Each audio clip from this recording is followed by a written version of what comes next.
Hola, hola. Bien, ¿Qué tal? ¿Cómo está? A ver, ¿quiénes están? Buenas noches a todos. Wow, somos varios. Recién estoy viendo que son varios. Hola, Miquela. A ver, ¿quiénes están? Está Miquela, Paula, Paris, está Ana, Abigail, Diego, Adriana. ¿Qué tal? ¿Cómo están, chicos? Buenas noches. Bien, bueno, es nuestra primera clase, así que me voy a presentar. Quizás por ahí alguno me conoce. Yo soy la profesora Alma Cuya, he estudiado la carrera de filosofía en San Marcos. Mi especialidad, por decirlo así, es ética y filosofía política. Pero igual en este ciclo vamos a ver todos los temas, así que pueden preguntar con confianza si tienen dudas, preguntas, ¿ya? Como les, por ahí escuché el que les estaba diciendo su tutora y es cierto, si ustedes tienen preguntas de materiales de, no sé, compilados, de exámenes de admisión antiguos que quieren revisar conmigo, pueden traerlo, ¿ya? No se preocupen, pueden hacer sus consultas sin ningún problema. No tengan miedo, temor, ¿no?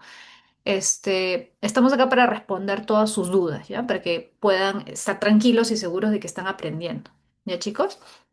Entonces, a ver, hoy día va a ser el primer tema. Primero quiero preguntarles, bueno, acá me imagino que hay de varias áreas, pero ¿ustedes ya llevaron en la pre, en el ciclo de la pre, la primera clase de filosofía o todavía?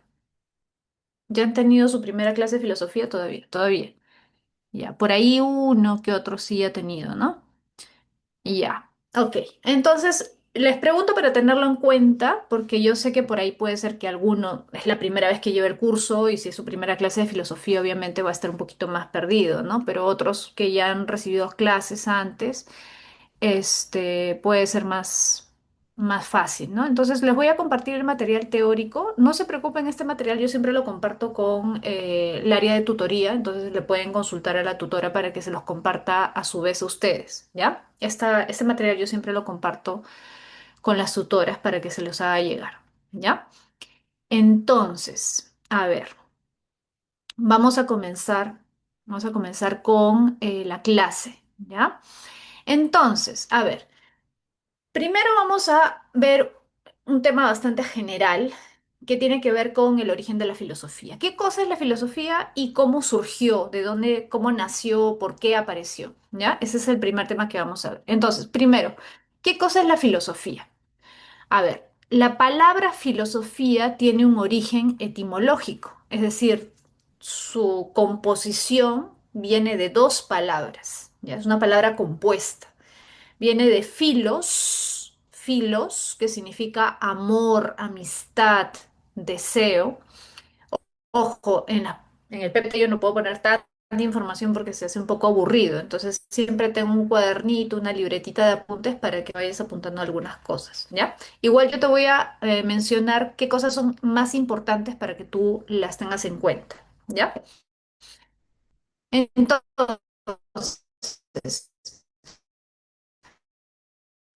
filosofía viene de dos términos. Filos, que significa amor, amistad, deseo, ¿ya? Y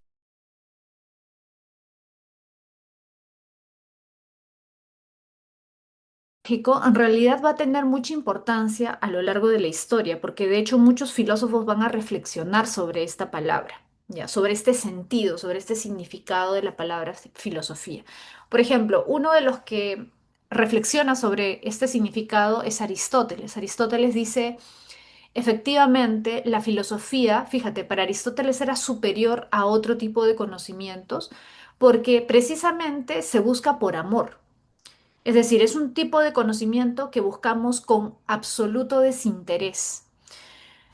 A diferencia de otro tipo de conocimientos, porque generalmente nosotros buscamos conocimientos que nos sirvan para algo, ¿no? Por ejemplo, estudiamos una carrera muchas veces, no porque realmente nos apasione, en algunos casos sí, ¿no? Pero muchas veces a muchas personas no eligen su carrera porque les apasiona el tema, sino porque están pensando, ah, esto va a ser útil para mí, para mi futuro, para ganar plata, para qué sé yo. ¿Correcto? o eligen estudiar un idioma, no necesariamente porque sea lo que más les gusta, sino porque es lo más útil, ¿no? Por ejemplo, estudian inglés en vez de estudiar, no sé, pues japonés, ¿no? ¿Por qué? Le das preferencia al conocimiento que es útil. Pero Aristóteles decía, hay algo especial justamente en buscar el conocimiento por sí mismo. Es más valioso que busques el conocimiento sin esperar nada a cambio. Y justamente ahí está la idea del amor, ¿no? Cuando tú amas algo, no te estás preocupando por lo que te va a dar, ¿no? Por ejemplo, cuando amas a una persona, no estás preguntándote, ¿y qué voy a obtener a cambio? ¿No? Te entregas de manera desinteresada. Lo mismo es la filosofía, es una búsqueda desinteresada por el conocimiento.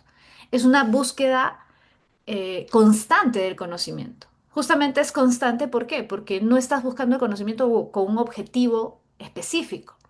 Y cuando lo consigues ya no sigues buscando. No, la filosofía es esa búsqueda incesante por conocer, por comprender las cosas que nos rodean, por entender cómo funciona todo. ¿Correcto? Y por eso mismo es que la filosofía de alguna forma es el origen de la ciencia, porque en esta época todavía no existía ciencia tal y como nosotros la conocemos.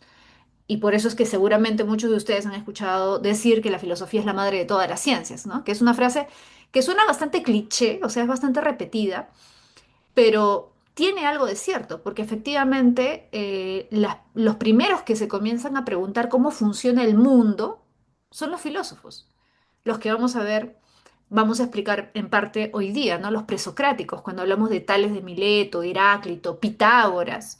¿Qué eran ellos? Eran filósofos, pero a su vez fueron de alguna manera los precursores de la ciencia, o sea, fueron los protocientíficos, por decirlo así, ¿no? Digo protocientíficos o precursores, ¿por qué? Porque la ciencia tal y como la conocemos actualmente con método científico no existía en esa época. En esa época no existía propiamente un método científico, eso ya es propio de la época moderna, mucho después va a aparecer, ¿correcto? Pero a lo que voy es que la filosofía y la ciencia estuvieron muy unidas al inicio, ¿no? En un principio, los filósofos eran a su vez los que trataban de entender cómo funcionaba la realidad, cómo funcionaba la naturaleza, ¿correcto? Entonces, este amor por la sabiduría implica cuestionarse, preguntarse constantemente cómo es la realidad, cómo son las cosas, por qué ocurren las cosas, por qué ocurre como ocurre, ¿correcto? Ahora, esta es la definición etimológica, ¿no? Este constante deseo por conocer, por entender, ¿ya? Pero definiciones van a haber en realidad muchísimas. En realidad cada filósofo de alguna manera va a tener su propia definición, ¿ya? Y no todos van a coincidir. Por ejemplo, no sé, Platón creía que la filosofía era la búsqueda de la verdad, ¿no? Pero Aristóteles, por ejemplo, define la filosofía como la ciencia, fíjate, la ciencia teórica que estudia los primeros principios y las primeras causas. Ojo con esto, primeros principios y primeras causas ¿de qué? De la realidad, es decir, del universo, de todo lo que nos rodea, ¿no? De todo lo que existe. Ahora, lo que yo te sugiero, si es tu primera vez viendo el curso de filosofía, no conoces mucho del tema, o quizás por ahí ya has llevado alguna vez, pero no te llega a- no llegas a entenderle, ¿no? Por decirlo así, no llegas a comprender completamente la filosofía. A veces es porque la filosofía hace uso de ciertos términos, ciertas palabras en un sentido muy específico y a veces nosotros lo entendemos de una manera muy genérica, ¿no? Entonces a veces hay que entender los términos que usan los filósofos. Poco a poco vamos a ir viendo vocabulario directamente mientras vayamos explicando. Yo les voy a ir explicando algunas palabras que son importantes, que tienen que conocer para que comprendan mejor cuando vean textos, por ejemplo, cuando lean algún libro, si quieren repasar algún manual de filosofía, sea más fácil que comprendan algunos términos, ¿ya? Entonces, a lo que voy es que siempre tienes que tener cuidado con lo que te dice el texto. Aunque sea un pasaje cortito, aunque sea un fragmento de 2 líneas, siempre tienes que tener cuidado si es un filósofo clásico, o sea, si es Aristóteles, Platón, Hegel, Marx, Nietzsche, quien sea. Los filósofos siempre son muy cuidadosos al escribir. Es decir, los términos no están porque sí, por adornar, para que suene bonito. No, siempre tienen un significado, siempre hay algo detrás, ¿correcto? Entonces, por ejemplo, en esta definición, ese término, fíjate, teórica, ciencia teórica, no está porque sí, tiene un significado, quiere decir algo. No dice la filosofía es la ciencia que estudia los primeros principios y las primeras causas. No, dice es la ciencia teórica. Está especificando qué tipo de ciencia es. ¿Y por qué es importante entender eso? Porque justamente lo que va a hacer Aristóteles es separar a la filosofía de las demás ciencias. La filosofía no es una ciencia más. Profesora, pero yo he escuchado que la filosofía no es ciencia. Justamente la filosofía es distinta de la ciencia porque la filosofía, por ejemplo, es totalizadora y la ciencia es especializada. O la filosofía no usa método científico. Entonces, ¿cómo que es ciencia? Si te estás preguntando eso, está muy bien, porque efectivamente puede confundir. Pero hay que tener en cuenta, de nuevo, las palabras. ¿Cómo se usan las palabras? A ver, el término ciencia para nosotros tiene un significado muy específico, ¿no? La biología es ciencia, la matemática es ciencia, la química es ciencia, o si quieres ciencias sociales, la historia es ciencia, ¿correcto? Para nosotros, hombres contemporáneos, seres humanos contemporáneos. Estamos hablando del siglo IV antes de Cristo. Aristóteles es del siglo IV antes de Cristo. Entonces imagínate, como te decía al inicio, la ciencia no existía. Entonces, cuando él dice ciencia, se está refiriendo simplemente a conocimiento. Conocimiento es ciencia. O sea, en ese sentido está usando el término ciencia. Ciencia era sinónimo de conocimiento en esa época. Entonces, al decir que la filosofía es una ciencia teórica, está diciendo que es un conocimiento teórico, ¿correcto? ¿Y por qué dice que es teórica, profesora? A ver, entonces hay otro tipo de ciencia, ¿sí o no? Si la filosofía es una ciencia teórica, ¿qué otro tipo de ciencias existirán? O de qué otro tipo de ciencias indirectamente te está hablando Aristóteles? ¿Qué otro tipo de ciencias existirían? Ciencias prácticas, correcto. Muy bien, muy bien. Entonces, fíjate, te vas a dar cuenta tú también de lo siguiente. Siempre en filosofía te sirve inferir. Cuando leas un texto, infiere, pero con cuidado, o sea, tampoco te mandes así a la mala, ¿no? Tienes que inferir. Si me dice que es una ciencia teórica, entonces hay otro tipo de ciencias. Sí, ciencias prácticas. Correcto, muy bien. Ahora, fíjate, ¿ah? ¿Cuál sería la diferencia entre ciencias teóricas y ciencias prácticas? Aristóteles lo dice. Dice, las ciencias prácticas tienen un fin específico, tienen un fin práctico, sirven para algo concreto. Por ejemplo, la economía. ¿Es una ciencia práctica o no? ¿Tiene un fin concreto o no? Sí. ¿Por qué es importante la economía? ¿Para qué sirve la economía? Para aprovechar nuestros recursos, para saber cómo vamos a usar nuestros recursos y que esos recursos alcancen para las necesidades de la población, ¿correcto? Sí, por eso es que un economista, no sé, pues está interesado en el PBI, ¿no? El Producto Bruto Interno, cuánto se produce, ¿no? ¿Correcto? Entonces, la economía tiene un fin práctico, tiene una utilidad específica, ¿correcto? ¿Qué otra ciencia es práctica? Para Aristóteles, la política es una ciencia práctica.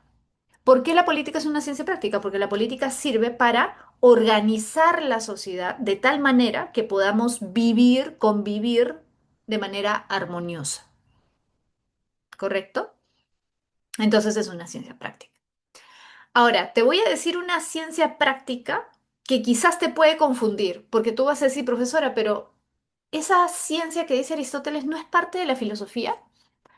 ¿Sabes qué otra ciencia consideraba práctica Aristóteles? La ética.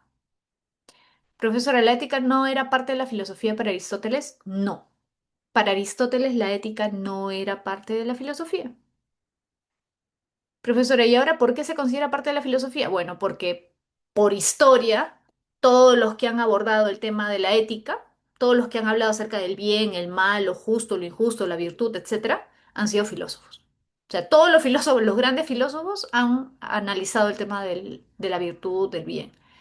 Entonces, por eso es que se considera parte de la filosofía, ya por una cuestión de tradición. Pero para Aristóteles no era parte de la filosofía. ¿Por qué? Porque la ética tenía un fin práctico. ¿Y cuál es el fin práctico de la ética? Saber cómo debemos comportarnos. Enseñarnos de alguna manera, dirigir nuestra conducta para que podamos convivir con los demás, para que podamos tener un trato con los demás, para que podamos ser virtuosos, para que aprendamos a ser virtuosos. Tiene una utilidad, porque es importante comportarnos correctamente con los demás, sí, es importante. Entonces tiene un fin práctico, tiene una utilidad. Entonces la filosofía que era para Aristóteles, ¿sabes lo que era? Lo vamos a ver más adelante y probablemente tú ya conoces las disciplinas filosóficas, ¿sí? Si has llevado antes el curso ya las debes conocer. Entonces, en resumen, para Aristóteles, ¿sabes qué es la filosofía? Es esto, esto de acá. Esto es la filosofía, ontología. Eso es la filosofía. ¿Por qué? Porque la ontología estudia el ser. ¿Y qué es el ser? La realidad, todo lo que existe, el fundamento de todo lo que existe. Para Aristóteles, fíjate, la filosofía es el estudio de los primeros principios y primeras causas de qué? De la realidad. Es decir, la filosofía se dedica a estudiar aquellas primeras causas de todo lo que existe, aquellos fundamentos que nos permiten entender cómo funciona la realidad. Fíjate, ¿ah? Nos permiten entender, es decir, el objetivo no es práctico, es que teórico. La filosofía nos hace entender, comprender cómo funciona la realidad, cuál es la estructura racional de la realidad. Ahora, ¿es la única ciencia teórica? No, hay otra. Hay dos ciencias teóricas. Pero para Aristóteles la filosofía es superior. ¿Cuál es la otra ciencia teórica? La física. ¿Y por qué la física? Porque la física para Aristóteles es una ciencia que nos permite comprender también cómo funciona el movimiento, o sea, los cuerpos, cómo se mueven los cuerpos, cómo funciona la naturaleza, ¿correcto? Es decir, la física nos permite comprender lo que vemos, los movimientos, los cuerpos, cómo funciona el movimiento de los cuerpos, los cambios de la naturaleza, lo visible, por decirlo así. Pero detrás de eso visible hay causas más profundas, causas que no podemos ver a simple vista, pero que explican el cómo se da todo esto que nosotros observamos, ¿correcto? Entonces, para Aristóteles, la física y la filosofía son ciencias teóricas. La filosofía es superior, ¿por qué? Porque la filosofía va a las causas más profundas, a las primeras causas, a los primeros principios, esos que no observas a simple vista. La física no, la física te hace entender lo que tú observas. Por eso, la física es una ciencia teórica que estudia principios y causas, sí, pero principios y causas que todos observamos, movimiento, cambio, cosas que podemos percibir.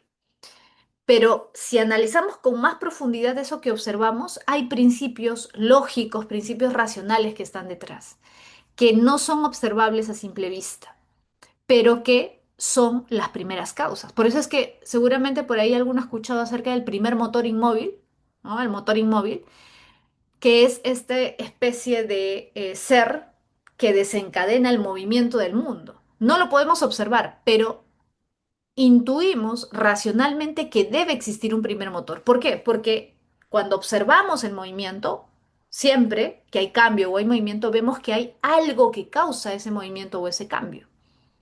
Por ejemplo, si yo tengo no sé, varios trozos de madera y agarro esos trozos de madera y los convierto en una silla, yo estoy siendo el agente de cambio, estoy transformando la madera en una silla. Entonces, el cambio, la transformación siempre se produce por un agente. Siempre hay algo que causa el cambio o el movimiento. Pero ese es el cambio o movimiento que todos observamos. Ahora, debe haber un primer principio del cambio, del movimiento. ¿Por qué? Porque todo lo que existe no puede haber surgido de la nada o no puede surgir el movimiento de la nada. Tiene que haber un primer motor. que haya desencadenado el movimiento de todo el universo. Es decir, una especie, ¿has visto las fichas de dominó? Cuando tú empujas una ficha de dominó y todas van cayendo, cayendo, cayendo consecutivamente, ya eso, es como una concatenación de movimientos. Tiene que haber un primer agente del movimiento. Ese sería el motor inmóvil, pero no podemos ver, pero podemos intuir su existencia. Entonces, por eso es que la filosofía va más allá de la física y por eso es que para Aristóteles es superior a la física, ¿correcto? Ojo que Aristóteles también estudió física, tiene libros sobre física, ¿no? Sobre donde estudia, ¿no? El tema del movimiento y del cambio. Bien, entonces te das cuenta que la definición, esta definición que puede parecer muy simple, tiene muchas cosas detrás, tiene muchos significados detrás, ¿no? Implica muchas cosas, ¿correcto? Entonces, así como pasa con Aristóteles, pasa con muchos filósofos. Repito, definiciones de filosofía hay un montón y definiciones muy distintas, porque obviamente no es lo mismo un filósofo como Aristóteles del siglo IV antes de Cristo que un filósofo pues del siglo XV, XVI, XVII, XVIII o XX después de Cristo. Hay una distancia enorme. La filosofía también ha ido cambiando mucho a lo largo del tiempo. No voy a decir evolucionando porque evolucionar implica necesariamente de alguna forma una mejoría, ¿no? Y no necesariamente ha sido así. Simplemente han habido grandes cambios en el ámbito de la filosofía a lo largo del tiempo. Entonces van a haber definiciones muy distintas acerca de lo que es la filosofía. Seguramente si tú tienes tu material del centro preuniversitario y revisas la teoría que te dan en ¿no? en el material, vas a ver que, por ejemplo, a veces te ponen también la definición de Wittgenstein, ¿no? No sé si sigue apareciendo, ¿no? Creo que sí, ¿no? Porque siempre aparece la misma estructura. Entonces, Wittgenstein, por ejemplo, era un filósofo del siglo XX, ¿no? Que decía que la filosofía es una actividad clarificadora del lenguaje. Actividad clarificadora del lenguaje. Fíjate la diferencia. Aristóteles dice que es una teoría, una ciencia teórica. ¿Y qué dice Wittgenstein? Es una actividad, o sea, no es una teoría. Y lo dice a propósito, ¿ah? Justamente porque él está en contra, Wittgenstein, ¿ok? Que es el siglo XX, es un filósofo que está en contra de esa visión tradicional de la filosofía como una teoría. Porque para Wittgenstein, teoría significa que tú tienes una comprensión de la realidad, que tú tienes justamente eso, pues, ¿no? Un conocimiento de la realidad. Pero Wittgenstein va a decir, no, de alguna forma se entiende la crítica de Wittgenstein, ¿por qué? Porque en el siglo XX, pues, de alguna manera la ciencia ya reemplazó la filosofía. Es decir, la ciencia es la teoría que nos permite entender el mundo, todo lo que ocurre. Entonces la filosofía ya no tiene espacio como teoría que explique el mundo. Entonces, ¿en qué se debe transformar la filosofía? Dice Wittgenstein. Ojo, para Wittgenstein no debe desaparecer, pero sí debe transformarse y ser otra cosa. Ya no debe pretender ser teoría. Ahora simplemente debe dedicarse a esclarecer el lenguaje, a clarificar el lenguaje. ¿Qué quiere decir eso? Que se debe dedicar al análisis del lenguaje. ¿Y por qué? Porque sí tiene una utilidad la filosofía como análisis del lenguaje. ¿En qué sentido? En el sentido de que puede ser una especie de ayuda para la ciencia, porque la filosofía tradicionalmente también ha preguntado acerca de las palabras, se ha hecho preguntas acerca de conceptos, ha intentado esclarecer el lenguaje. Por ejemplo, cuando veamos Sócrates te vas a dar cuenta de eso. Sócrates siempre se preguntaba, ¿y qué es la virtud? ¿Y qué es el bien? ¿Y qué es la justicia? ¿Cuál sería el error para Wittgenstein que cometía Sócrates? Que preguntaba sobre cuestiones abstractas. Y sobre cuestiones abstractas no podemos tener certeza, seguridad, porque no podemos confirmarlo. Entonces nunca vamos a poder realmente definir qué es la justicia o el bien o la virtud. Entonces, por eso es que la filosofía debe ponerse al servicio de la ciencia, porque la filosofía sí podría, por ejemplo, en una teoría científica, tratar de determinar el significado de ciertas palabras que se introducen en las teorías científicas. Por ejemplo, el término relatividad, que es parte de una teoría científica, la teoría de la relatividad. ¿Qué significa relatividad? Ese trabajo sí lo puede hacer un filósofo, porque es un trabajo de análisis del lenguaje, que no es propio del científico, es propio del filósofo. Entonces, en ese sentido, la filosofía puede tener una utilidad, sí, pero ya no como teoría. ¿Se entiende la idea, más o menos? Entonces, justamente te vas dando cuenta de que definiciones de filosofía hay muchísimas. Voy a poner por si acaso, quizás algunos ya conocen al filósofo al que me he estado refiriendo, Wittgenstein, pero por si acaso lo pongo acá, su nombre ahí está en el chat, lo estoy dejando para que sepan a quién me refiero, ¿no? Entonces, más adelante seguramente por ahí vamos a volver a hablar acerca de Wittgenstein, ¿sí? Ahora, vamos a ir avanzando con la parte del origen. Fíjate. ¿Dónde se originó la filosofía y cuándo se originó? Primero, surgió en el siglo VI antes de Cristo, ¿ok? O sea, estamos hablando de hace 2000, casi 2700 años, ¿no? 2600 y algo, ¿no? En el siglo VI antes de Cristo, ¿ok? En las colonias griegas del Asia Menor. Profesora, ¿cómo es eso de las colonias griegas? ¿Los griegos tenían colonias? Sí, tenían colonias. ¿Por qué? Bueno, no es que invadieron lugares que hubieran estado habitados, en realidad eran lugares que estaban deshabitados. Comenzaron a construir ciudades en lugares que estaban deshabitados, pero que eran muy atractivos porque estaban frente al mar y los griegos necesitaban el mar para el comercio, porque como vamos a ver en este mapa, fíjate acá, es una zona donde hay muchas islas. Es más, acá está bien simplificado el mapa, porque en realidad si tú ves un mapa detallado, te sorprendería la cantidad de islas que hay ahí. Ahí hay más de 4000 islas en esta zona. Entonces era una zona que tenía muy, muy presente el mar. Los griegos necesitaban el mar para comunicarse, para comerciar, ¿no? Para llevar productos a su tierra, porque la tierra griega es muy árida. Entonces, no es una buena zona de cultivo, por ejemplo, ¿no? O sea, ¿qué se produce? Hasta ahora se produce aceituna, por ejemplo, aceite de oliva, ¿no? Que viene de la aceituna. O crían cabras, entonces tienen leche de cabra, quesos, ¿no? Pero ese tipo de cosas, o sea, muy poco variado, o sea, poquitos productos. Pero si querían tener más productos, ¿qué tenían que hacer? Tenían que viajar, llevar sus productos y cambiarlos, ¿no? Venderlos y comprar otros que les interesaran, ¿no? Entonces comienzan a hacer eso, ¿no? Comienzan a viajar, comunicarse, entrar en contacto con nuevas culturas. Ya sé, por ejemplo, se sabe que tuvieron contacto con los egipcios, con Babilonia, ¿no? Entonces van a comenzar ¿a qué? A obtener conocimientos de estas culturas, porque si tú te pones a pensar, claro, Grecia es considerada la cuna de nuestra cultura occidental, de la cultura europea, ¿no? Pero en realidad no era una cultura muy desarrollada en su momento.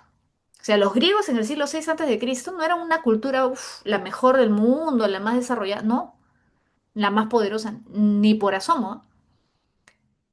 La cultura egipcia era mucho más antigua y mucho más desarrollada. La cultura mesopotámica también, ¿no? Babilonia. Ellos van a, gracias a ese contacto comercial, van a comenzar a conocer cosas distintas, van a comenzar a absorber nuevos conocimientos.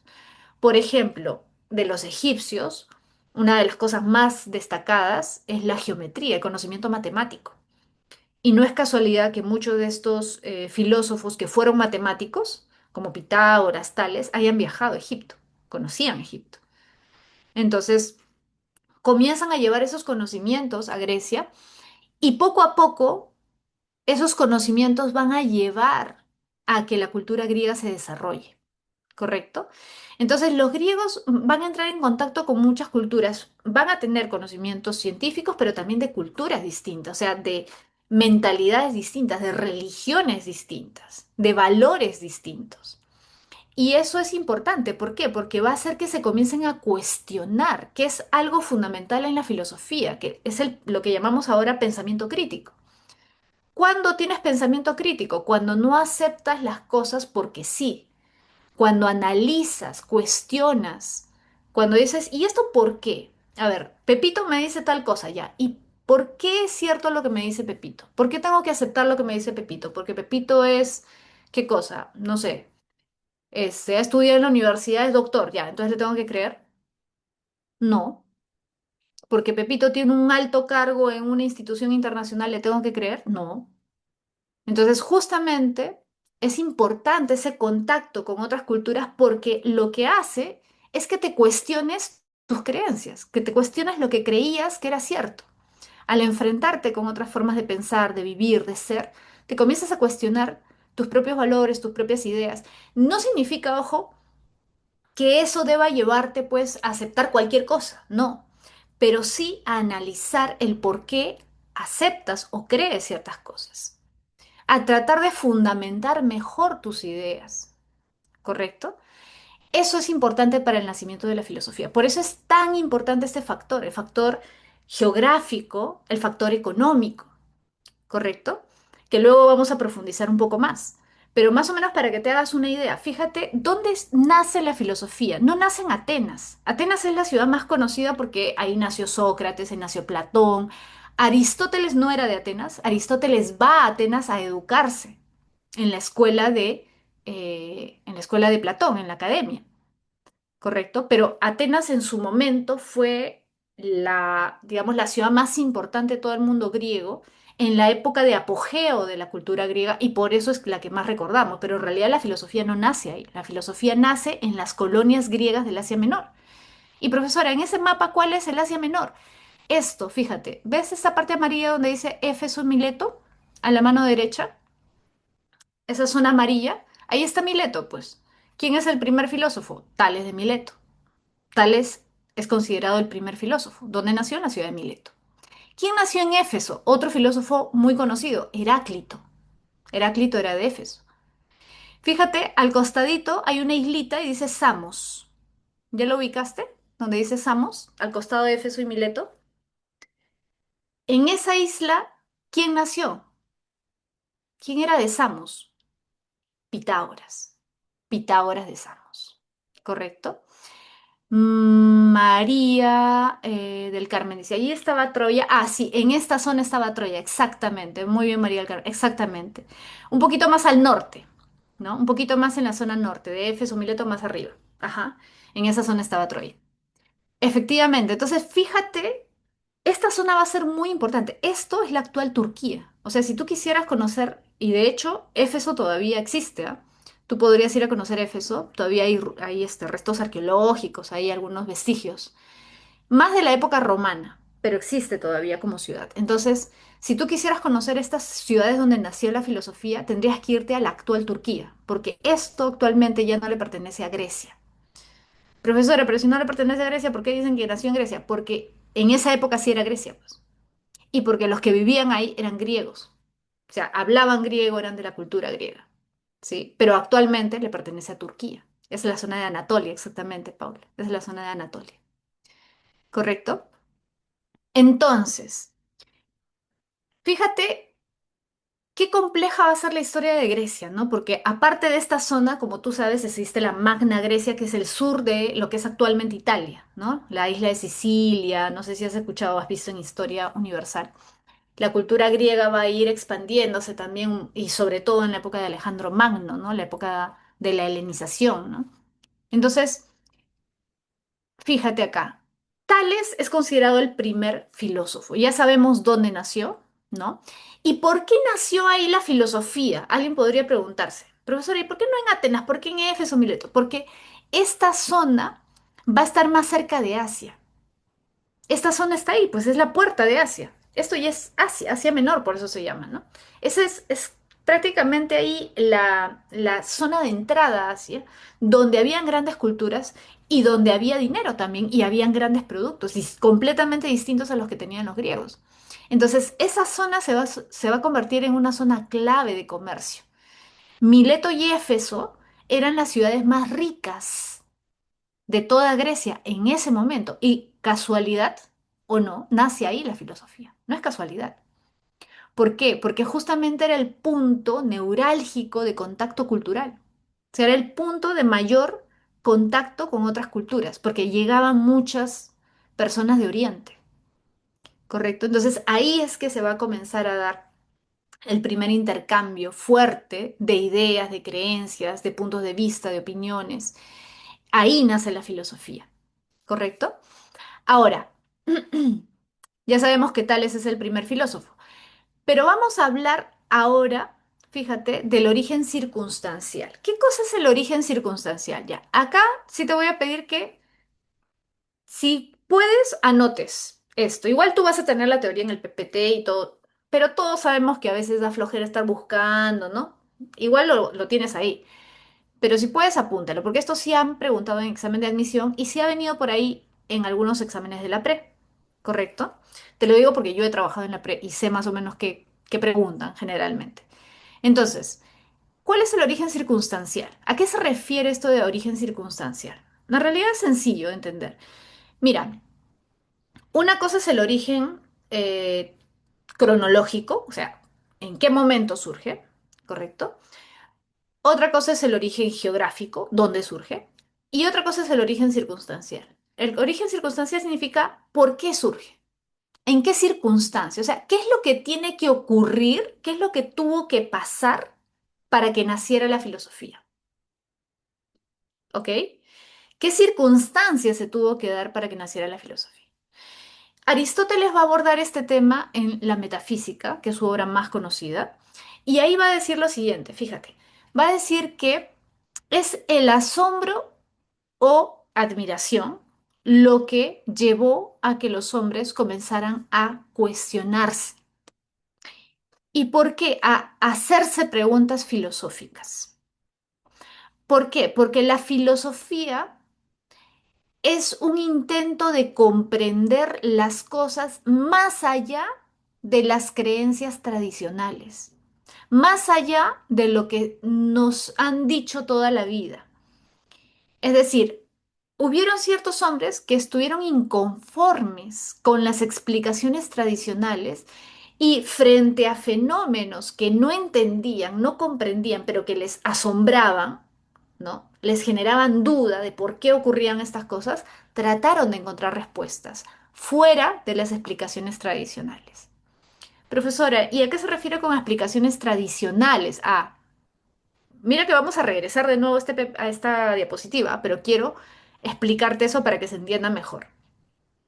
¿Qué significaba la explicación tradicional o las explicaciones tradicionales?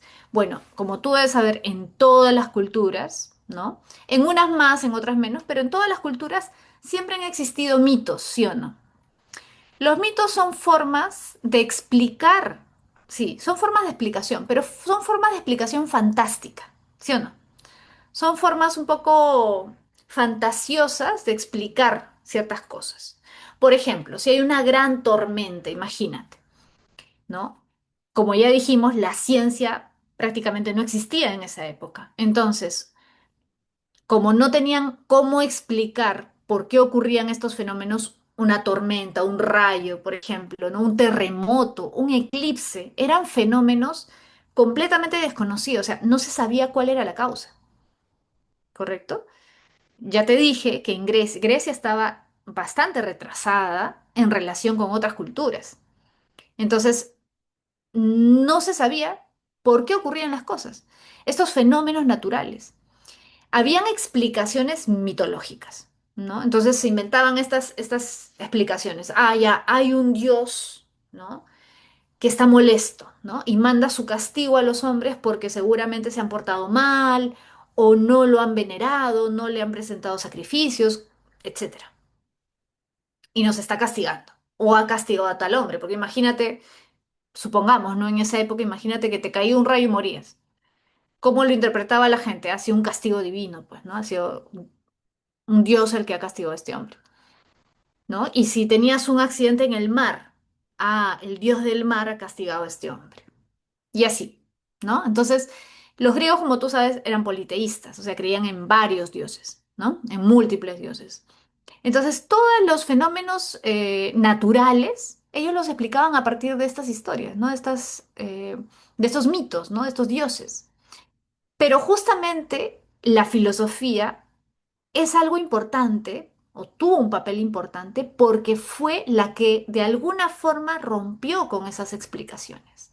Ahora, ojo con este término de rompió. Ya, porque no quiere decir que hubo un cambio radical y que ya los filósofos eran completamente ateos, que no creían en dioses y que no hablaban de nada que tuviera que ver con lo divino, con lo sagrado. No, cuidado. Es más, han preguntado en examen de admisión más de una vez sobre ese tema. Ya, entonces no es que ellos rechazaran públicamente la religión o decían no existe nada, no existe. No, tenían mucho cuidado también, ¿no? Podía ser que por ahí, quién sabe, uno de ellos efectivamente no creyera en nada, ¿no? De esto, de la existencia de los dioses. Sí puede ser, pero nunca lo decían abiertamente. ¿Por qué? Porque también era una cuestión muy cultural, o sea, la religión era parte de la cultura y era parte de la, digamos, de alguna forma de la ética. Tú tenías que ser respetuoso con los dioses. Tú tenías que, digamos, se considera un acto de soberbia, ¿no? Rebelarte frente a los dioses o no mostrar respeto frente a la divinidad, digamos, o los dioses, ¿no? Entonces no había un enfrentamiento de la filosofía contra la religión, por si acaso. ¿Ya? Pero sí hay un intento de explicar los fenómenos de la naturaleza de una forma distinta al mito. Eso sí existió. Y ese es el aporte de la filosofía, porque los filósofos, los primeros filósofos son los que intentan explicar de manera racional los fenómenos que observan. Ojo, de manera racional. Logos, ¿qué cosa significa logos? Logos justamente significa eso, razón.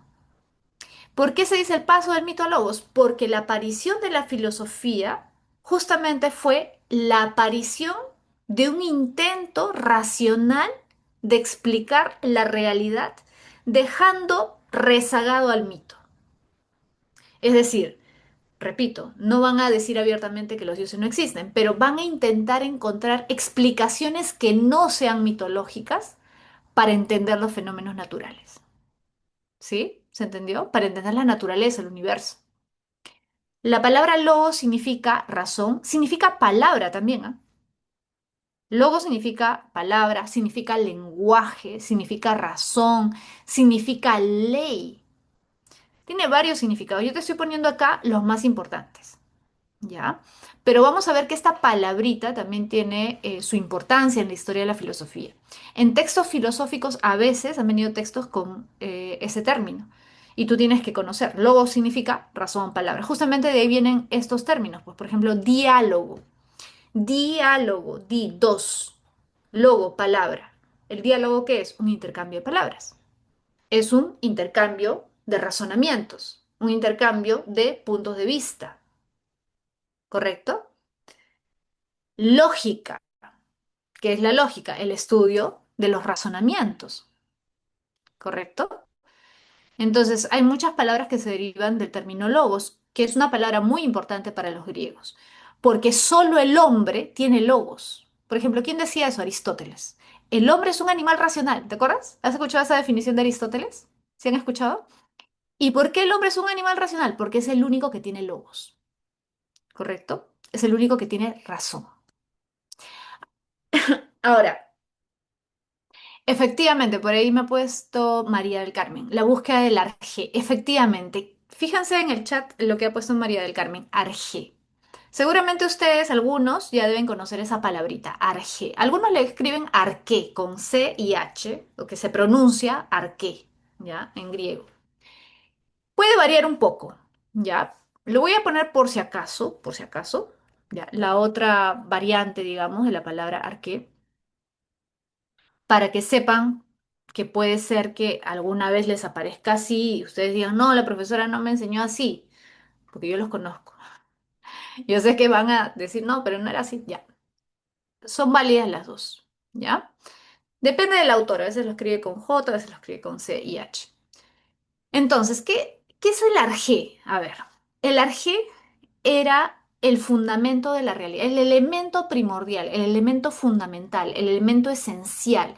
Esa es una pregunta bien interesante que se hacen los presocráticos, los primeros filósofos. ¿De dónde viene todo? ¿Cuál es el elemento esencial de toda la naturaleza? ¿Cuál es el elemento primordial?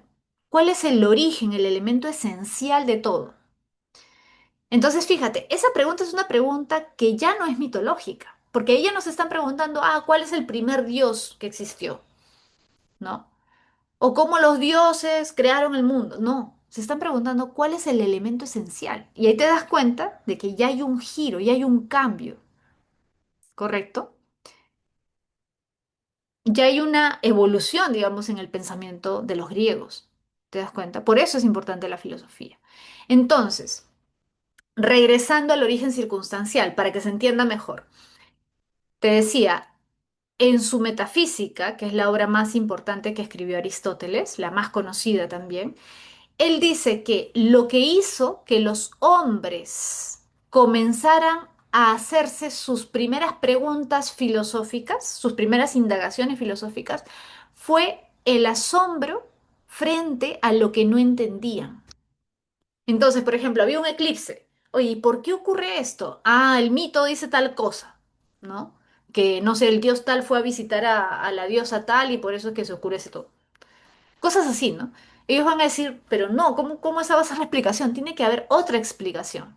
O sea, los fenómenos que ellos observaban les parecían tan increíbles, por decirlo así, como un eclipse, un terremoto, que querían otras respuestas, querían otras explicaciones y van a buscar sus propias explicaciones. Y por eso es que muchos de los primeros filósofos son matemáticos también, porque la matemática era una forma de tratar de entender la naturaleza, era una forma de tratar de encontrar regularidades, de encontrar armonía, de encontrar leyes a la naturaleza, ¿correcto? Entonces, a eso se refiere Aristóteles. ¿En qué circunstancias aparece la filosofía? ¿En qué circunstancias cuando hay cosas que no comprendes? Y ojo, ese es el origen circunstancial para los presocráticos, para los primeros filósofos, pero en parte también para nosotros, porque la pregunta es, ¿en qué circunstancias aparece la filosofía?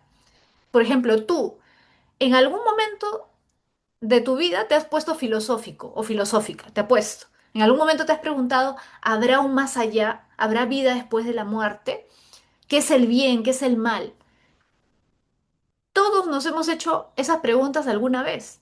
¿Y por qué? Y si no te las has hecho, alguna vez te las harás. ¿Por qué? Porque justamente cuando no entendemos algo, cuando no comprendemos algo, es cuando comenzamos a tratar de encontrar explicaciones, ¿correcto? O sea, cuando nos sorprende algo, por ejemplo, no sé, imagínate que, no sé, perdemos a alguien querido de pronto, sin esperarlo, y dices, ¿y por qué ocurre esto?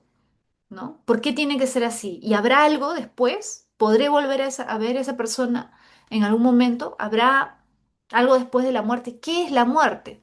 Son preguntas filosóficas. ¿Y por qué las haces? Porque no comprendes del todo ese fenómeno que estás observando, ¿correcto? Entonces, eso es lo que dice Aristóteles que propicia la aparición de la filosofía. Una circunstancia que te sorprende, que te admira, que no sabes cómo explicar. El intento de explicar ese fenómeno que no sabes cómo explicar, eso es lo que propicia la actitud filosófica, o la aparición de la filosofía. ¿Correcto? Entonces, fíjate, recuerda esto del logos, es muy importante. ¿Ya? El logos, ¿qué es? Palabra, razón. Ley también significa logos. ¿Ya? Ahora, vamos a ver, fíjate este tema que es importante, que en parte ya lo estamos viendo. Los factores, fíjate, los factores que propiciaron la aparición de la filosofía. Factores. ¿Qué cosas ocurrieron en Grecia para que apareciera la filosofía? ¿Qué cosas tuvieron que ocurrir en Grecia? ¿O qué elementos tenía Grecia? ¿Qué elementos tenía Grecia que permitieron que apareciera la filosofía? Primero, factor geográfico, ya dijimos, es importante. ¿Por qué? Porque los griegos, gracias en parte a su necesidad de buscar nuevos productos, debido a la escasez de productos que tenían en su territorio, entraron en contacto, tuvieron que salir a comerciar con otras culturas, entraron en contacto con otras ideas, creencias, pensamientos, y eso hizo que comenzaran a cuestionarse también sus propias creencias, ¿correcto? Religioso. ¿Qué significa el factor religioso? Ya te dije, ya sabemos, creo todos, que los griegos eran politeístas. La religión griega era politeísta. ¿Qué quiere decir eso? Que creían en varios dioses, no creían en un dios, que es, digamos, más cercana a nuestra cultura, ¿no? Más allá de que creas o no creas en Dios, nuestra cultura es cristiana y el cristianismo es la idea de que existe un Dios, no hay un Dios único. Igual, por ejemplo, en el Islam, también ellos creen en un Dios único, ¿correcto? Los judíos también creen en un Dios único, ¿no? Entonces, las grandes religiones monoteístas, esas son las religiones que creen en un Dios, ¿correcto? Las religiones monoteístas tienden a ser un poquito más cerradas, más dogmáticas. ¿Por qué? Porque si hay un Dios, hay una verdad. Si hay un Dios, hay una verdad, entonces yo, mi Dios, mi religión, mi cultura es la que tiene la verdad, tiene la razón. Y justamente por eso es que generalmente han habido enfrentamientos entre religiones monoteístas. Las guerras de religión usualmente se han dado entre religiones monoteístas. Entonces, ¿a qué quiero llegar con esto? Que la religión griega, al ser politeísta, era de alguna forma un poco más abierta, menos dogmática. Incluso por ahí, en algunas circunstancias, por razones políticas, aceptaban agregar dioses a su panteón o fusionaban sus dioses con otros dioses. Entonces eran más eclécticos, eran más abiertos en ese sentido. ¿Y por qué eso es importante? Porque no había una Biblia, no había un Corán, no había un libro, un texto sagrado que fuera la verdad y tú tuvieras que pensar así. Y si no pensabas así, eras un hereje o eres un, no sé, ¿se entiende? Eso daba flexibilidad a que la gente pudiera pensar, digamos, un poquito fuera de lo tradicional, ¿no? Porque no había algo así tan exacto. Entonces, eso también fue un factor que para muchos favoreció la aparición de la filosofía en Grecia. Tercero, factor político. Profesora, ¿a qué se refiere factor político? Mira, lo vamos a entender aquí en el mapa. Por eso siempre es importante un mapa. Mira, te das cuenta la zona donde ya dijimos que nació la filosofía, ¿no? Ya dijimos que estas ciudades, Éfeso, Mileto, Samos, todas estas ciudades las fundaron griegos llegando ahí, eran colonias. O sea, originalmente no les pertenecía a ellos. Ellos comenzaron a buscar nuevas tierras para ir, digamos, teniendo más facilidades para el comercio. Entonces comenzaron a fundar ciudades en zonas que eran nuevas para ellos. ¿Y el problema cuál fue? Fíjate, ¿ves esa parte verde que está al costado de Éfeso, Mileto, ¿no? Toda esa zona donde dice Asia Menor. Ya, un poquito más allá, ya, no exactamente en la línea, pero un poquito más allá, ya comenzaba un gran imperio. En realidad, fíjate, desde ahí es que comienzan los problemas. Acuérdate de tu curso de Historia Universal, acuérdate de lo que te ha explicado seguramente tu profesora, tu profesor de Historia Universal. ¿Con quiénes los griegos tuvieron conflictos constantes? ¿Te acuerdas? ¿Con qué cultura, con qué civilización tuvieron conflictos constantes los griegos? Se enfrentaron en guerras con los persas, correcto, muy bien, con los persas. Efectivamente, las famosas guerras médicas, ¿no? ¿Te acuerdas? En varias ocasiones. Ese era un conflicto histórico. ¿Y por qué se genera ese conflicto? Porque los griegos llegan, pues ahí. O sea, llegan ahí cerca relativamente. Te digo, tampoco era pegadito, ¿no? O sea, no es que yo fundé mi ciudad y al 10 metros allá ya está el Imperio Persa. No, no era así. Pero aún así los persas vieron eso como una amenaza, ¿no? Oye, estás a unos kilómetros de mi territorio. Entonces, obviamente los vieron como un peligro, ¿no? Y más aún al darse cuenta de que estas ciudades se volvían cada vez más ricas. Entonces, ¿qué pasó? Que los persas comenzaron a atacar a estas ciudades para hacer que los griegos se fueran de ahí. Comenzaron a hacer saqueos, comenzaron a hacer ataques, a organizar ataques. ¿Y eso qué propició? Obviamente crisis, una crisis política y social en esas ciudades. ¿Por qué? Porque imagínate que de pronto llega el ejército persa y comienza a destruir todo. Mucha gente va a decir, oye, mejor nos vamos de acá. Pero otros van a decir, no, ¿cómo nos vamos a ir si acá estamos ya establecidos y nosotros no les hemos atacado? ¿Para qué nos vamos a ir? ¿No? Entonces van a comenzar, ¿qué cosa? A ver puntos de vista distintos, confrontados, debate, diálogo, discusión. Y eso es justamente también fundamental para la aparición de la filosofía.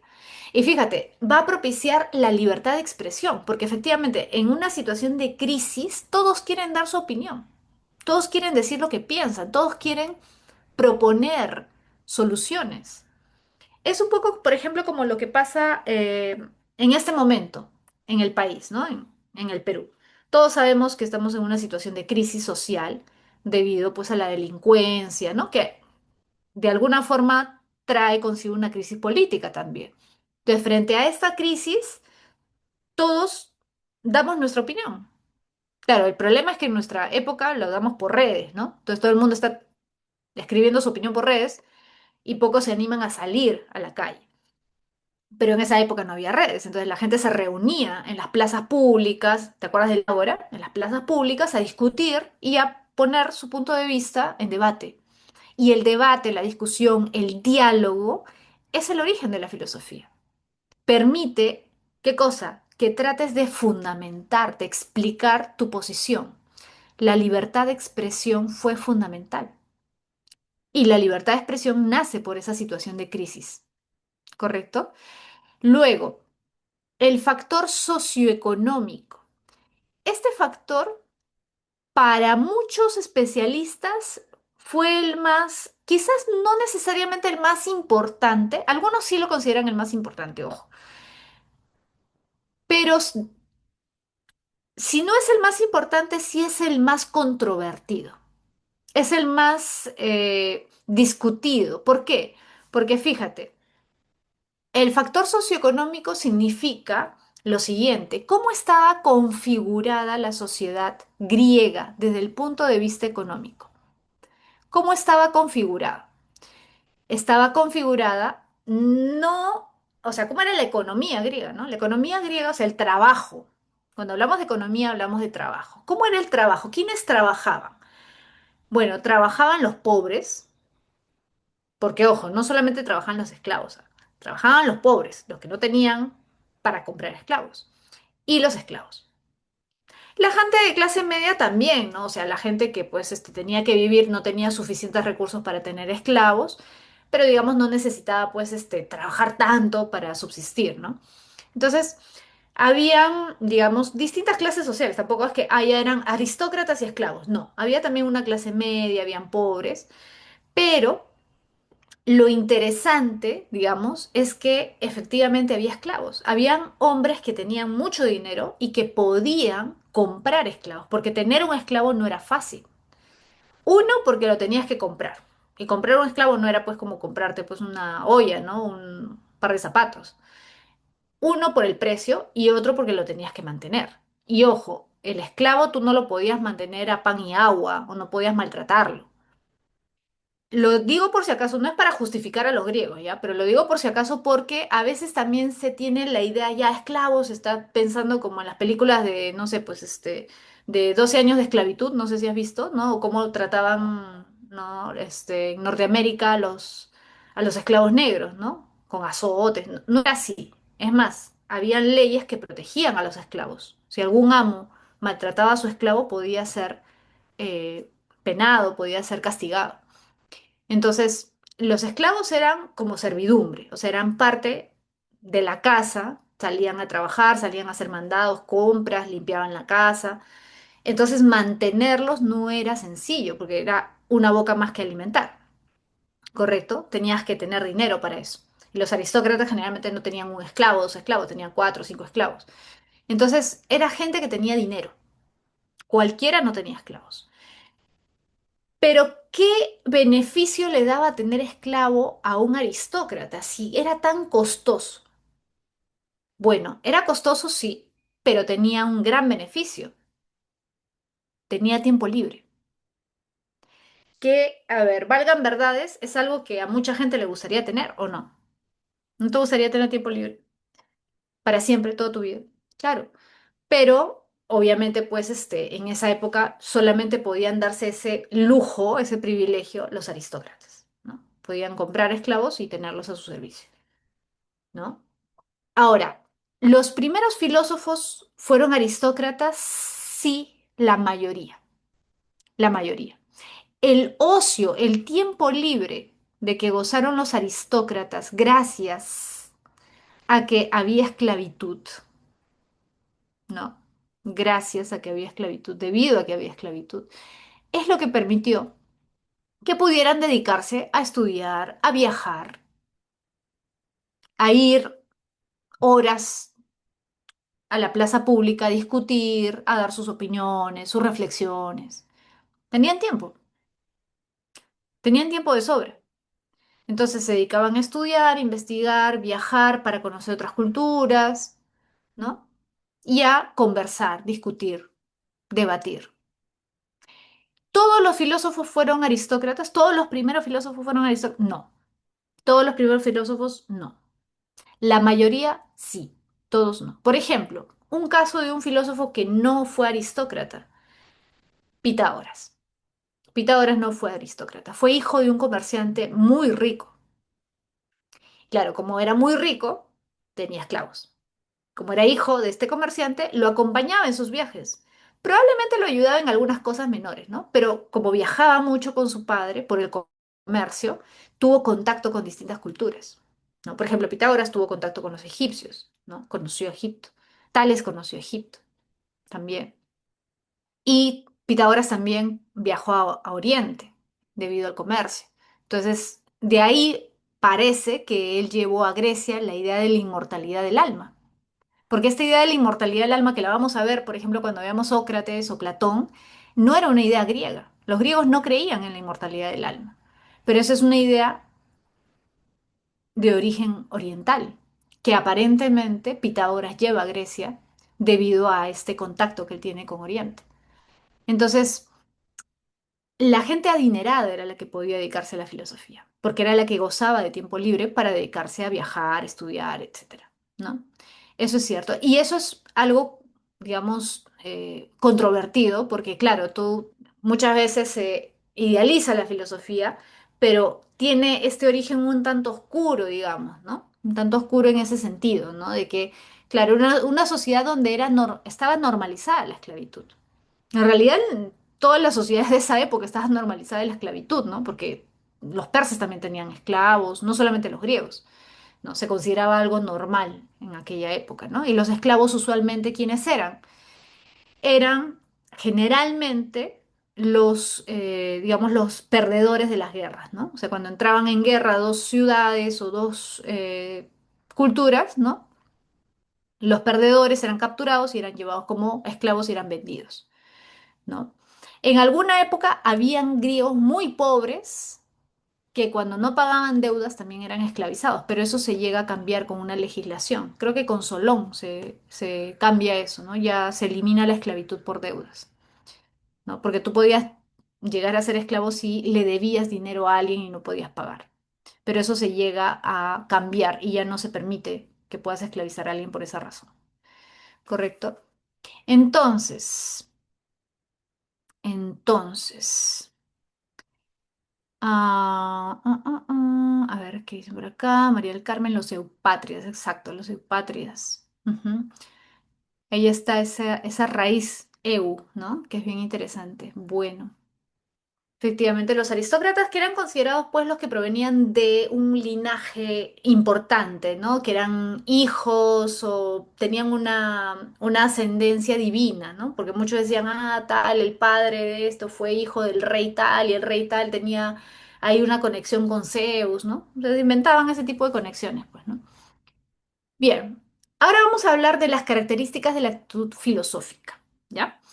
Mira, ¿cuáles son las características de la actitud filosófica? Mira bien, esto es bien interesante, porque esto en manuales, en libros de filosofía, también lo puedes encontrar como características de la filosofía. Y es válido, ¿eh? O sea, profesora, yo he visto que esto aparece en libros como características de la filosofía. Sí, es lo mismo, no hay problema. Ahora, ¿por qué en el centro preuniversitario, y acá yo sigo lo que está en el centro preuniversitario, usualmente te ponen actitud filosófica?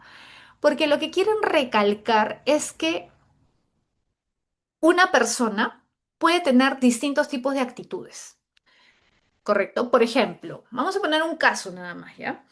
Em, a ver, vamos a pensar. A ver, un terremoto. Tú no has vivido ningún terremoto, ¿no? Yo viví el terremoto del 2007. O bueno, algunos quizás estaban muy chiquitos, no se acuerdan. Yo viví el terremoto del 2007, acá en Lima. Bueno, que no fue acá, ¿no? En realidad fue en Pisco, el epicentro. Y en esa ocasión, o si tú has vivido algún temblor fuerte, debes haberte dado cuenta, que hay gente, por ejemplo, que frente a un fenómeno así, lo primero que hace es decir Dios y comienza a llorar ¿no? A pedir a Dios que todo se tranquilice o se ponen a rezar. Ya.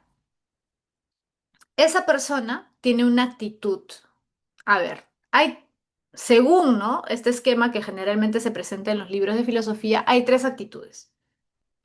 Actitud filosófica, actitud científica y actitud religiosa. Obviamente, esta persona de la que te hablo, que me pasó, ¿no? Cuando yo viví el terremoto, escuché, ¿no? Una persona que comenzó a decir Dios, ¿no? Y comenzó a implorar, pues, que se calmaran la tierra, ¿no? Esa es una actitud, obviamente, religiosa, ¿no? Ojo, no estoy criticando, simplemente estoy diciendo cómo las actitudes pueden ser distintas. Las actitudes de una persona a otra pueden cambiar, ¿correcto? Una actitud científica, bueno, alguien que sabe que eso es un fenómeno natural y que, bueno, ya me da miedo, me estresa, me pone ansioso, pero bueno, es un fenómeno natural, pues ya va a tener que pasar, tengo que salir tranquilo, tengo que esperar a que se calme, ¿correcto? Esa es una actitud científica. Una actitud filosófica, ¿cuál podría ser? Bueno, una persona en parte que también entiende que eso es un fenómeno natural y que podría quizás ponerse a cuestionarse, ¿no? A pensar por qué la gente, mira, justo lo que yo estoy haciendo, cómo la gente tiene distintas formas de procesar el evento. ¿Por qué somos tan distintos? ¿Por qué una persona tiene la necesidad de apelar a algo superior, mientras otro simplemente lo ve como un fenómeno material, físico, ¿no? O sea, eso podría ser una actitud filosófica, ponernos a meditar sobre eso, ¿no? Claro, estoy exagerando un poco, ¿no? Pero se entiende la idea. O sea, la actitud filosófica es un tipo de actitud humana que cualquiera de nosotros puede tener. Así como cualquier persona podría tener una actitud religiosa frente a la vida, también una persona X, cualquiera de nosotros puede tener una actitud filosófica. ¿Qué quiere decir esto? Que no necesariamente es el filósofo, el que estudió filosofía, el que tiene una actitud filosófica. Puede ser cualquiera de nosotros, cualquiera de ustedes, si cumple, entre comillas, con estas características. Por ejemplo, la actitud filosófica es radical. ¿Qué significa que es radical? Fíjate, radical viene de raíz. Radical viene de radix. ¿Ya? Lo voy a poner acá en el chat. Fíjate, radical viene de radix. ¿Y qué cosa significa radix? Es una palabra en latín. Significa raíz. Entonces, radical no tiene un sentido negativo en filosofía. No, radical no es, el que, no sé, pues te pone coche bombas, no. No, el que quiere estrellar aviones, no, a eso no se refiere, por si acaso. Radical es simplemente el hecho de querer profundizar más, de tratar de entender los problemas, los fenómenos que ocurren de manera más profunda, yendo al fundamento, yendo a la raíz de los problemas. Ejemplo, por ejemplo, cuando Aristóteles nos da esta definición y nos dice que la filosofía es la ciencia teórica que estudia los primeros principios y primeras causas, fíjate. No dice estudia los principios y causas, no, dice los primeros principios. ¿Por qué? Porque él sabe que podríamos estudiar la realidad a partir de lo que observamos, la física. La física es el estudio de las causas físicas. ¿Por qué se mueve esta taza? Porque yo lo estoy moviendo. ¿Por qué, no sé, pues un auto va a 100 kilómetros por hora y se estrella contra la pared y se detiene? Ya, o qué sé yo, ¿no? O se choca con una persona y la persona sale volando a, no sé, 80 kilómetros por hora. Ya. Eso lo estudia la física. La física estudia principios físicos. Pero hay principios que no son observables a simple vista, que están más allá y que yo puedo alcanzar con mi razón. Entonces, ¿qué quiere decir esto? Que lo que está diciendo Aristóteles es que la filosofía va a la raíz, va más allá, trata de profundizar más allá de lo que nosotros normalmente vemos, trata de comprender las cosas de manera más profunda. Eso es lo que nos está diciendo. Entonces, por eso la actitud filosófica es radical. Cuando tú te preguntas, ¿por qué ocurre esto? ¿Sí?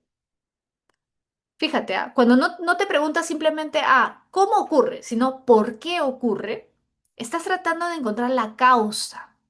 Pero el filósofo siempre trata de ir a una causa más profunda. Por ejemplo, en cualquier disciplina filosófica, por ejemplo, Rousseau. Cuando Rousseau habla de filosofía política, habla de temas políticos, él, por ejemplo, tiene un libro que se llama El origen de la desigualdad entre los hombres. Tratado sobre el origen de la desigualdad. Y fíjate, origen de la desigualdad.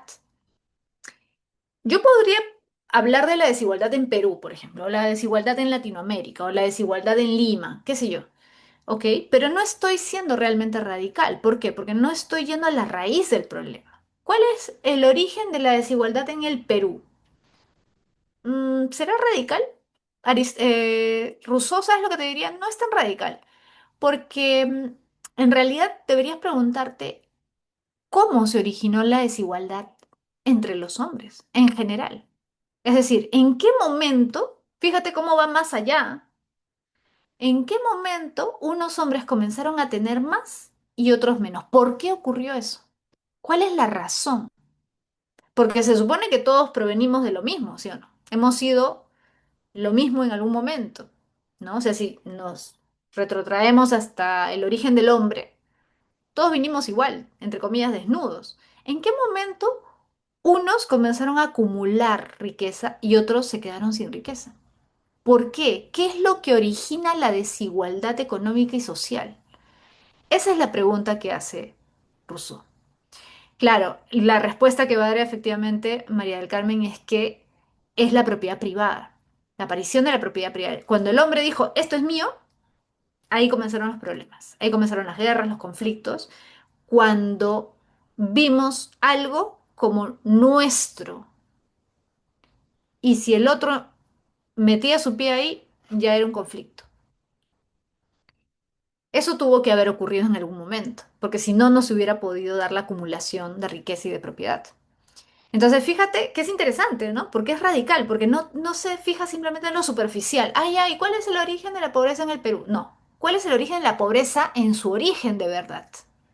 ¿Te das cuenta? O los presocráticos cuando se preguntan cuál es el primer elemento, de dónde se originó todo, cuál es el elemento que dio origen a todo lo demás. Son radicales, porque están yendo al origen, al fundamento.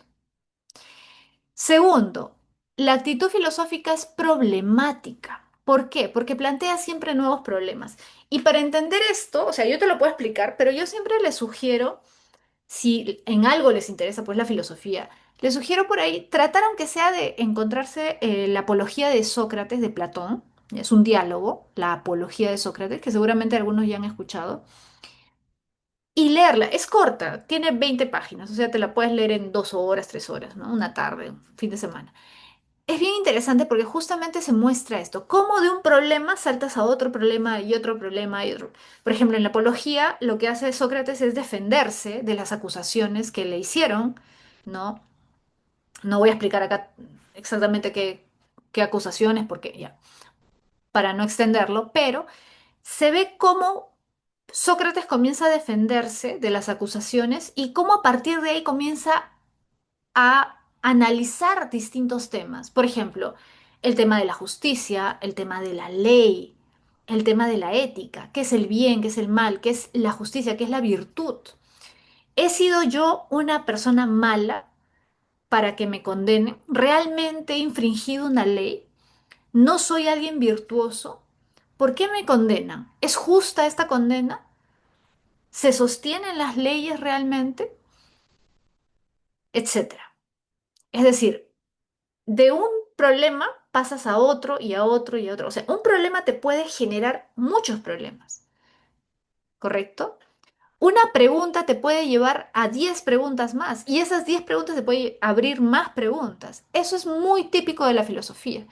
Eso es algo que quizás a algunos no les gusta mucho, porque claro, digamos que en general nosotros estamos siempre buscando soluciones, respuestas, ¿no? Y cuando ves que de una pregunta sale otra pregunta, como que te sientes medio incómodo, ¿no? Porque quieres respuestas, quieres seguridad. Pero la filosofía justamente se sostiene en lo contrario, en la crítica, en el análisis, en el cuestionamiento. Entonces es muy típico de la filosofía que se generen nuevas preguntas. Y eso es algo que aparece siempre en los diálogos de Platón, siempre. Sócrates, que para muchos es el verdadero padre de la filosofía, tal como la conocemos actualmente, era eso, era una persona que estaba constantemente cuestionando todo, preguntándose acerca de todo, ¿correcto? Estaba siempre planteando nuevas preguntas. Eso es la filosofía. Tercero, es racional porque desarrolla argumentos. Fíjate, yo sé que a veces la filosofía puede sonar un poco vaga, un poco como que, ya comienzan a especular o hablar cosas que no tienen mucho sentido, que no me demuestran, pues la ciencia demuestra, no tiene evidencias, método científico. Claro, la filosofía no es ciencia, ojo, no es una ciencia, no usa método científico. Hay métodos filosóficos que se pueden usar para investigación, sí, pero no es un método científico propiamente. Pero, ojo, eso no significa, como a veces se cree, que la filosofía consiste en, ya hablar lo que se me ocurre, pues, ¿no? Ya estoy inspirado, digo cosas graciosas o interesantes y ya eso es filosofía. No. Si tú estudias a los grandes filósofos de la historia, te vas a dar cuenta de que todos tienen algo en común. Ojo, más allá de que estés de acuerdo o no estés de acuerdo, te guste o no te guste, quien sea, Nietzsche, Marx, Platón, Aristóteles, quien sea, más allá de eso, cuando tú los lees, ojo, cuando tú los lees, te das cuenta de que tienen argumentos. O sea, no es que dicen lo que se les ocurre, sino que razonan, concatenan, sacan conclusiones. Ya, puede ser que las conclusiones no te cuadren mucho, pero cuando tú analizas todo, o sea, de dónde parten, ¿no? ¿Cuáles son sus premisas para llegar a tal conclusión? Te das cuenta de que sí hay una relación entre sus premisas y su conclusión. O sea, los razonamientos que aparecen dentro de los libros de filosofía no son simplemente ideas vagas, no. Hay razonamientos, hay lógica detrás. Por eso es que la filosofía es racional, desarrolla argumentos, siempre. Cualquier gran obra de filosofía es una gran obra de filosofía por algo.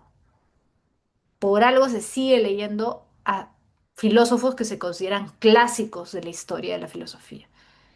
Repito, puede ser que sus conclusiones no te gusten, pero siempre vas a encontrar argumentos. Siempre. Totalizadora. ¿Qué significa que la filosofía es totalizadora? Significa que estudia aspectos de máxima generalidad. ¿Qué quiere decir eso? Que la filosofía no te pregunta o no estudia un tipo de ser, sino que se pregunta por el ser de la realidad. Por ejemplo, Aristóteles, la filosofía de la ciencia teórica que estudia los primeros principios y las primeras causas de qué? De la realidad. La filosofía trata de entender toda la realidad, trata de comprenderlo todo. Cuando los presocráticos se preguntan por el arjé, se están preguntando por la esencia de todo lo que existe, por el origen de todo lo que existe. Cuando Platón plantea su mundo de las ideas y dice que esa es la verdadera realidad y esas ideas son las esencias de todo lo que existe y esas esencias son universales. ¿Por qué plantea su teoría de las ideas? Porque quiere entender la esencia de la realidad, quiere entender el todo, no lo aparente, no lo temporal, no lo momentáneo, el todo, la totalidad, lo que trasciende. Entonces, la filosofía se caracteriza por tratar de abarcarlo todo, comprenderlo todo. Y por eso es que muchas veces te dicen que en eso se distancia de la ciencia, porque la ciencia siempre tiene que estudiar cierto tipo de seres. O sea, la ciencia me refiero a cómo se va dividiendo la ciencia y cómo estudia ciertos aspectos o ciertos seres, ¿no? Por ejemplo, la biología estudia los seres vivos, la física estudia el movimiento de los cuerpos, etcétera. Siempre está enfocada en una parte de la realidad, mientras que la filosofía trata de entender todo, toda la realidad en su conjunto. Crítica. La filosofía es crítica, ¿por qué? Porque discute supuestas verdades y detecta contradicciones. Una persona con actitud filosófica tiene una actitud crítica, es decir, tiene una actitud que cuestiona, que tiende a poner en duda lo que muchas veces no se pone en duda, lo que muchas personas pueden considerar verdadero, el que tiene una actitud filosófica lo cuestiona. Dice, ¿y por qué? ¿Por qué debo aceptar esto como verdadero? ¿Por qué tengo que aceptarlo simplemente? ¿Por qué no lo puedo poner en duda? ¿Por qué no puedo analizarlo? Y si estás equivocado, y si todos están equivocados, porque todos podrían estar equivocados, o la mayoría está equivocado, ¿por qué debo aceptar sin analizar las cosas? El que tiene una actitud filosófica siempre está cuestionando, discutiendo. Y eso, ojo, no significa simplemente, ah, ya me voy a poner en una actitud de contradecir todo. No. Significa no dar nada por hecho sin antes haberlo analizado, sin antes haberlo estudiado. ¿Correcto? Y por último, vamos a cerrar con las disciplinas filosóficas. Primero, la ontología. Fíjate, la ontología estudia el ser. Esta para muchos es la disciplina más antigua de todos, de todas las disciplinas, ¿no? ¿Por qué? Porque de alguna forma los presocráticos se preguntan por esto. ¿Cuál es el ser de la realidad? ¿Cuál es el fundamento? ¿Cuál es ese primer principio? Aristóteles. ¿Cuáles son los primeros principios y las primeras causas de la totalidad, de la realidad? Entonces, profesora, no entiendo mucho ese término de ser. Sí, es un término bastante abstracto. Pero puedes ponerlo como sinónimo o como concepto, fundamento de la realidad.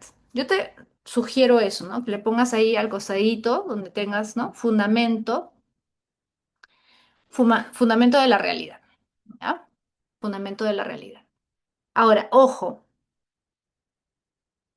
depende de qué perspectiva tengas, ese fundamento puede cambiar. Por ejemplo, depende de la corriente o el tipo de filósofo. Por ejemplo, si tú eres un filósofo cristiano, imagínate que eres San Agustín o Santo Tomás, ¿correcto? Te pregunto, para ti como filósofo cristiano, ¿quién será el ser? ¿O qué cosa será el ser? ¿Cuál será sinónimo de ser? ¿Cuál es el fundamento de la realidad para un cristiano? ¿Cuál será el fundamento de la realidad? El fundamento significa aquello sin lo cual nada sería lo que es. Dios, claro, pues. ¿Qué es aquello sin lo cual nada sería lo que es? Dios. Dios es el ser. En una ontología cristiana, ¿correcto? Una perspectiva cristiana, Dios es el ser. El ser es Dios. Ahora, te voy a poner otro ejemplo. Imagínate que eres un marxista o Marx. Para Marx, ¿cuál será el ser?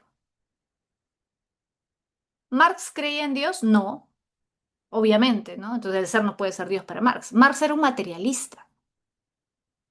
O sea, Marx creía que todo lo que existe es un desarrollo de la materia. Nosotros, por ejemplo, somos criaturas divinas, somos seres creados por Dios. Para Marx, no somos seres naturales, somos seres biológicos que hemos evolucionado. Por lo tanto, ¿cuál sería el ser para Marx? Para Marx, el ser es la materia. Por eso es materialista, es la materia. Para Platón, a ver, los que ya han llevado antes el curso, para Platón, ¿cuál será el ser? El ser, el fundamento, aquello sin lo cual nada sería lo que es, lo esencial, lo que verdaderamente existe, las ideas, el mundo de las ideas, porque las ideas son las esencias, ¿sí o no? Sin las ideas, nada sería lo que es, porque los objetos físicos sensibles son sombras de esa verdadera realidad que son las esencias, ¿sí o no? ¿Te das cuenta cómo puede ir variando? ¿Qué significa el ser exactamente? Puede variar de acuerdo con el tipo de filosofía, ¿correcto? ¿Qué cosa es el ser exactamente? Puede variar de acuerdo con la corriente filosófica de la que estemos hablando, ¿ya? Ahora, la nociología, esta es fácil. La nociología es la disciplina que estudia qué cosa? El conocimiento, ¿correcto? ¿Qué es el conocimiento? ¿Dónde se origina el conocimiento? ¿Podemos conocer todo o solamente podemos conocer una parte de la realidad? Ya, eso lo estudia ¿quién? La nociología, ¿correcto? La epistemología. A veces muchos confunden nociología con epistemología, pero son completamente distintas, ¿ah? La epistemología estudia la episteme, la ciencia. ¿Correcto? Estudia el conocimiento científico, solo el conocimiento científico. Es, digamos, más especializada. La nociología se pregunta por el conocimiento en general, cómo surge el conocimiento, cuál es la fuente de conocimiento, ya. La epistemología se pregunta por el conocimiento científico. ¿Qué es el conocimiento científico? ¿Cuáles son las características del conocimiento científico? ¿Cómo puedo diferenciar una teoría científica de una teoría que parece científica pero que no es? Por ejemplo, una pseudociencia. Ya, esas preguntas se estudian en la epistemología. Axiología, el valor. Ojo, valor no en el sentido de valores éticos, ¿ah? Axiología estudia el valor en general, o sea, lo que hace que algo sea valioso. Por ejemplo, este celular es valioso, tiene un valor económico, ¿correcto? No es valioso porque tiene un valor ético, no, un valor económico. ¿Correcto? Este, no sé, anillo es valioso para mí porque me lo regaló alguien que yo quiero mucho, supongamos, ya, tiene un valor sentimental, ¿te das cuenta? Pero si yo hablo de la bondad de alguien, estoy hablando de un valor moral, un valor ético, es distinto. Entonces, la axiología, ¿qué cosa estudia? Los valores. ¿Qué cosas son los valores? ¿De dónde vienen los valores? ¿Cómo podemos definir los valores? ¿Los valores son subjetivos o son objetivos? Eso estudia la axiología. Antropología filosófica, fácil. Estudia al antropos. ¿Y qué es el antropos? El hombre, el ser humano. Entonces, la pregunta clásica de la antropología es ¿qué es el hombre? ¿Cuál es la esencia humana? ¿De dónde viene el hombre? ¿A dónde va el hombre? ¿Cuál es el sentido de la existencia del hombre? ¿Correcto? ¿El hombre es bueno o es malo por naturaleza? Es una pregunta antropológica, ¿correcto? Ética. ¿La ética qué cosa es? Ya tú sabes, pues, ¿no? La ética es la disciplina que estudia la moral. ¿Qué es el bien? ¿Qué es el mal? ¿De dónde surge? ¿Correcto? ¿Por qué algo es bueno? ¿Por qué algo es malo? Etcétera. Filosofía política fácil. ¿Qué estudia? La política. Y dentro de la política, ¿cuál es el tema favorito de todos los filósofos? El Estado. ¿Cómo surgió el Estado? ¿Cuándo surgió el Estado? ¿Para qué surgió el Estado? ¿Cuáles son las formas de gobierno que puede adoptar un Estado? Etcétera. Y por último, la estética. ¿Qué cosa estudia la estética? La estética estudia la belleza y el arte. Estudia ambas cosas. ¿Qué cosa es el arte? Por ejemplo, un plátano pegado en la pared, ¿puede ser una obra de arte? ¿Puede ser considerado arte o no? ¿Qué cosa es la belleza? ¿La belleza es objetiva, es subjetiva? ¿La belleza es importante para el arte? ¿El arte tiene que ser bello o no necesariamente? Ese tipo de preguntas se hace la estética. Todas estas son disciplinas filosóficas, ¿correcto? Ojo acá, filosofía política, ¿ya? Filosofía política, antropología filosófica. Por si acaso no es lo mismo antropología secas que antropología filosófica, porque antropología secas es una ciencia social, ¿correcto? Así como no es lo mismo hablar de política que de filosofía política, es diferente. Filosofía política es una disciplina filosófica. ¿Correcto? Entonces hay que tener cuidado también con esos términos, por si acaso. ¿Sí, chicos? ¿Se ha entendido? ¿Han entendido? ¿Les ha parecido qué tal la clase? ¿Tienen dudas, preguntas? Creo que algunos ya tienen algo de base, quizás algunos es su primera vez, no sé, pero creo que en general hemos podido analizar bastante, con bastante detalle, ¿no? Los temas de esta primera semana. ¿Todo bien? Perfecto, todo claro, muy bien. Entonces, chicos, a ver. Ustedes tienen su material que les da la pre, ¿correcto? Yo tengo por ahí el material, pero ya estamos en la hora. para no interrumpirle su siguiente clase. Ustedes van a ver de todas maneras, o ya han visto seguramente las preguntas, pueden resolverlas. Si tienen dudas, correcto, si tienen dudas sobre alguna pregunta, algo, ustedes me dicen, yo tengo el material, entonces yo la próxima semana, comenzando la clase, yo lo puedo proyectar y puedo poner la pregunta que ustedes me estén diciendo, si tienen preguntas, dudas y explicamos, lo resolvemos juntos, ¿ya? Mientras se van conectando por ahí, vamos resolviendo eso antes de comenzar la clase. ¿Sí, chicos? Entonces, ahora sí los dejo para que puedan seguir con sus actividades, ¿ya? Cuídense mucho, chicos. Espero que les haya gustado y ya nos estamos viendo la próxima semana, ¿sí? Un abrazo a todos. Cuídense mucho, nos vemos. Que tengan una bonita semana. Nos vemos.